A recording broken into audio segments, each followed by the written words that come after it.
भगवते श्रीमते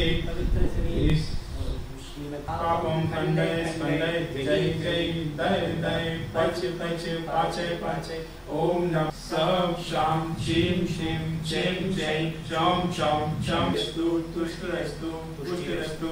शांतिरस्तु कांतिरस्तु कल्याणमस्तु स्वाहा। अस्माकं इहामुत्रजस्य तन्वन्तु सद्धर्मकार्येषु विहामुत्रजस्य सिद्धिं प्रयच्छन्तु नः। सद्गुण संयुक्ताय परमेष्ठी पवित्राय सम्यक ज्ञानाय स्वयं हुए सिद्धाय बुद्धाय परमात्मने परम सुखाय लोक महिताय अनंत संसार चक्र प्रवर्तनाय अनंत ज्ञानी श्रीमान गौरव जैन जी मेरु जैन जी सा परिवार एवं संस्थानम अवैधानम सा परिवार श्रेष्ठी श्रीमान शुभम जयंती सा परिवार श्रेष्ठी श्रीमान आकाश जयंती सा परिवार श्रेष्ठी श्रीमान अभिषेक पाल जयंती सा परिवार श्रेष्ठी श्रीमान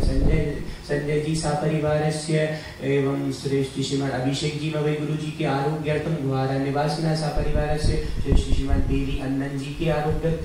अच्युत परिवार कल्याणी श्रीलंका निवासिना सा परिवार से श्रेष्ठी श्रीमान रमेश चंद ताऊ मिट्टी बर्तन वालों के आरोग्यार्थम खेड़ी निवासिना सा परिवार से एवं संस्थानम अवैधानम की समस्त पशु पक्षियों के आरोग्यार्थम एवं अहिंसा परमो धर्म ट्रस्ट के समस्त पक्षी पशुओं के आरोग्यार्थम एवं समस्त देखने वाले सुनने वाले करने वाले सा परिवार एवं सकल दिगंबर जैन समाज सेवक प्राणी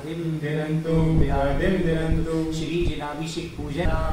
संपूजिकानां प्रतिपालिकानां यतीन्द्र सामान्य तपोधनानां देशस्य राष्ट्रस्य पुरस्य राज्ञा करोतु शान्तिं भगवज्जिनेन्द्र करोतु शान्तिं भगवज्जिनेन्द्र करोतु शान्तिं भगवज्जिनेन्द्र।